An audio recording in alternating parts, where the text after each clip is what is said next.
Hi everybody, today we are checking out the ASUS GL771LM DH71. This is a 17.3 inch computer and it's a 1920 by 1080 resolution with a matte type screen. For the CPU we have Intel's i7-4710HQ. That's a 2.5 to 3.5 gigahertz processor that is not upgradable. It's integrated onto the motherboard. For the video card, it's a NVIDIA GeForce GTX 860M with 2 gigs of VRAM, which is GDDR5. For system RAM, there's 12 gigs, and that is upgradable to 16 gigs, and that's 1600 megahertz. For the hard drive, there comes a 1 terabyte 7200 RPM pre-installed. There is a open 2.5 inch hard drive bay, as well as one open M.2 drive, so you can add an SSD pretty easily to it if you want faster speeds. There's a DVD, CD drive in there. That's also upgradable, so if you want Blu-ray capabilities, you can add that to it. For the wireless card, we're looking at Intel's AC3160. Windows 8.1 is pre-installed. Comes with a 1-year North American warranty. That also includes a 1 year of accidental damage protection. That does require registration within the first 30 days of it being shipped out, so make sure you do that. For the dimensions, we're at 16.3 inches across, 11 inches deep, and a depth from 1.2 to 1.4 inches. For the weight, we're at 7.5 pounds, and that is including the 6-cell battery. We'll have a quick look at the back panel here. As you can see, it does have a brushed metal look to it, and the Republic of Gamers logo is backlit. So it's a red light there. I'll turn the room light off, and you can see how that glows. Let's take a look at the viewing angles on the screen. Again, this is a matte type 1920 by 1080. I'll go ahead and spin it off to the left hand side, and I'll keep an eye out to make sure the camera is picking up what I see with my eye. And right there, it's seeing about the same thing, really no color washout, and that's what we're looking for those colors to change as we change the angle on it. So we'll spin it off to the right. And really no washout left or right. So we'll go ahead and pull it down towards us and lean it back.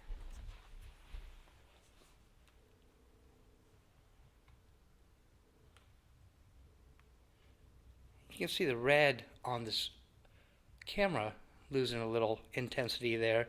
And I'm kind of seeing that in person as well. It shut off thinking I was going to close it. I'll go ahead and lean it back. It's about as far back as it's going to go.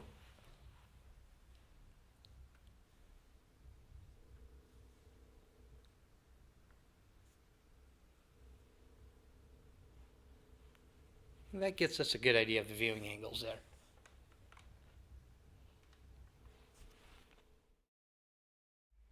Let's take a look at the keyboard. This is a full-size keyboard here with the numeric pad off to the side of it. As you can see, it has a red backlighting to it. There's 3 settings on it. It's on high right now, and function F3 will drop it down, medium, low, and then off. And I'll just turn that back on. That's going to be the highest setting right there.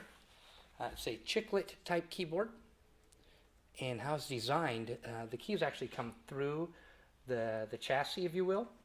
So there's not a separate keyboard that lays into it, it just comes through. So that gives it a good solid build to it. Very little to no flexing on that. And then what you may notice as well is the WASD keys have additional lighting on them. Just to draw a little bit more attention. Those are going to be your gaming keys. And then we have our touchpad here. It is recessed down from the rest of the chassis. So your palm rests, and then you can feel it kind of go down a little bit. I don't even know it's down, but there's a separation there. For the left click and right click,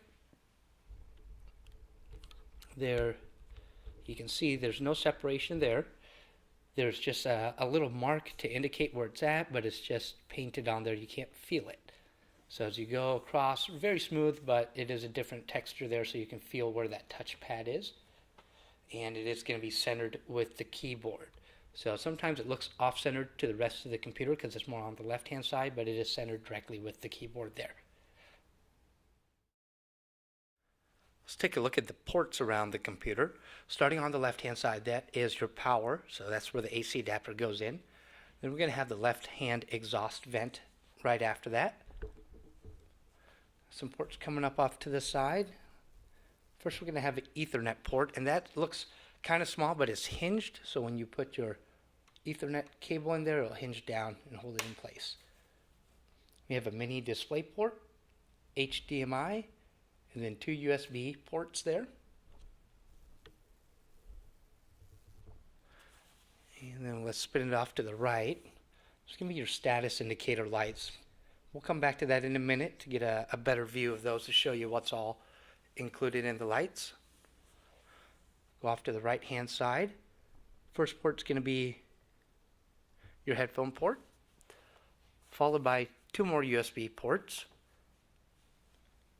We have an optical drive, and then your Kensington lock.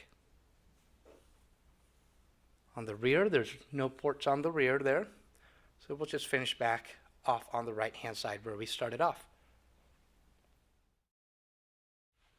Well, let's take a look at the boot time. Again, this is a 7200 RPM hard drive on there, so not a SSD. Not expecting the fastest boot times on there.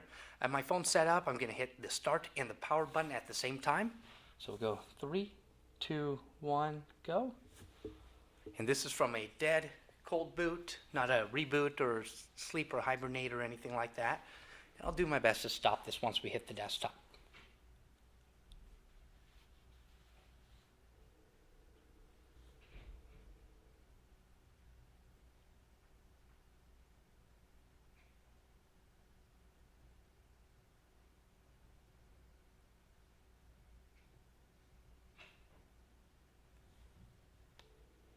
So about 30 seconds till we get to the Windows desktop. It did start to the tiles or the Metro interface there. You can get to the regular desktop by holding down the Windows key and pressing D. That will take you there. But a boot time of a little over 30 seconds. With SSDs, you know, a lot of times you can get 10 to 15 seconds. Also cut down your program startup times, any type of read-write activity. So always a good option to add a M.2 or put a SSD in the second hard drive bay. We did run Crystal Diskmark just to check the read-write speeds of the hard drive. This is that 1 terabyte 7200 RPM. So you can see the sequential read times 137 megabytes per second and write at 129 or 128 megabytes per second. 4K speeds down here, 0.395 and a 0.9 for the write speeds. We're going to go ahead and run 3D Mark Firestrike to check out the performance of the computer. As you can see, we have the decibel meter set off to the left where the exhaust port is. That's so you can see how the fan noise kicks up as the computer goes under stress. I'll put the microphone down over there too so you can actually hear how much the fans kick up. I have hardware monitor running in the background as well as MSI Afterburner, so we'll look at temperatures after we're done. And like usual, we will overlay our thermal pictures over so you can see where the heat is being generated.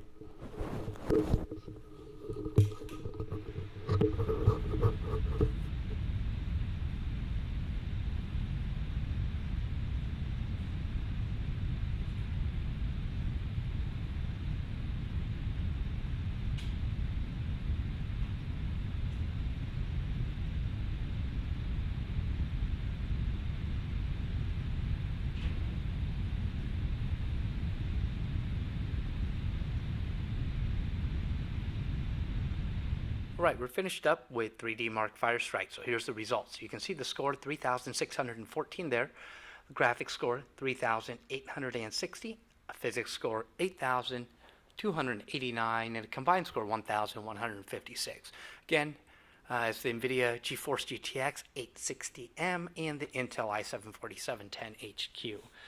Take a look at hardware monitor to see where our CPU temps made it to. And you can see right here, mid-80s, so 82, 84, 86. And let's take a look at MSI Afterburner so we can see our GPU temps. Might be a little tough to see, but I can see it in person. It's showing 77. So good low temperatures for the GPU, especially for a benchmark like 3D Mark Firestrike. Okay, we have our second result done here. This is 3D Mark Fire Strike. We'll just go over this score, 10,986. A graphics score, 12,237. Physics score, 7,022. And a combined score, 11,944. Take a look at hardware monitor to see the CPU temps here. Pretty much the same as they were as Fire Strike. So we're seeing 81, 85, 83, 86. And let's look at the GPU temps, exactly the same. So we're at 77 for the GPU right there. So that lets us know about Fire Strike. We'll take a look at 3D Mark 11. That'll be the last one, and we'll go over that result in a second. All right, the last benchmark we're taking a look at is 3D Mark 11. Got this pulled up right in front here. And as you can see, the score, P5004. We have a graphics score, 4,766. Physics score, 7,165, and a combined score, 4,647.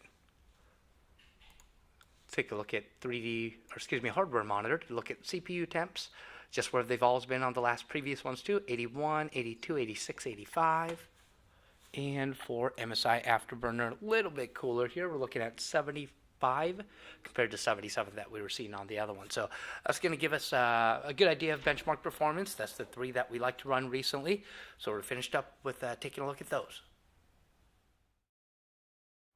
We're going to take a quick look into the BIOS to see what's available to us. The computer is completely off. I'm going to hit the power button and continually press F2.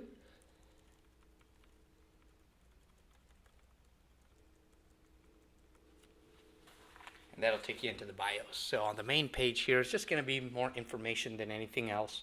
Your BIOS version, EC version, amount of memory that's in there. System date and time is really the only thing that can be changed. Into the advanced tab, we have our Easy Flash to update the BIOS, internal pointing device for your touchpad, wake on lid open, power off energy saving, Intel virtualization technology, Intel AES-NI, VTD. Your SATA configuration, so we have this on AHCI right now.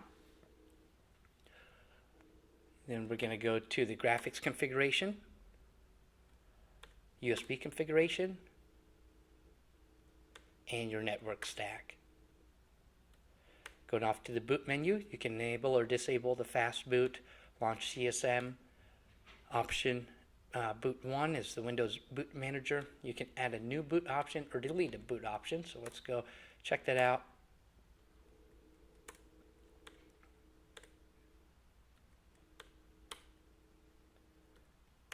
Or security, where you can set a password and then save and exit. So we're going to just discard changes and exit. And I'll verify that, and it'll just reboot into Windows. We're going to pop open the bottom panel just to take a look at what's upgradable on it. This model, there's not a whole lot. There's a little plastic piece right here that you pop off, and then you'll find a regular Phillips head there. You undo that, and then there's a little tab you can reach under and pop that right off. And you'll see there's your two RAM sticks there. They're already occupied. Hard drive over here that's occupied, and an empty one right here too. So you can upgrade one of those if you like. And then for the battery, it is removable. You just hit the latch open, and then you can lift it away. So that's the removal of the battery, and pretty much all the internals. The rest of it would take pretty much a complete tear down to get to, and we're not going to go that in depth with this model on the review. Well, that is going to finish up our look at the ASUS GL771LM DH71. Hope you got some good information out of it. If you still have any further questions, feel free to contact us. The phone number, 1-877-289-9684. You can email sales@exoticpc.com or reach us on our live chat. You'll find the link on our website, and we are in the office from 9 to 5:30 Central Time, Monday through Friday. Be sure to subscribe to keep up with our video reviews, and any questions or comments also feel free to leave them below, and we'll be happy to answer them for you. Thanks.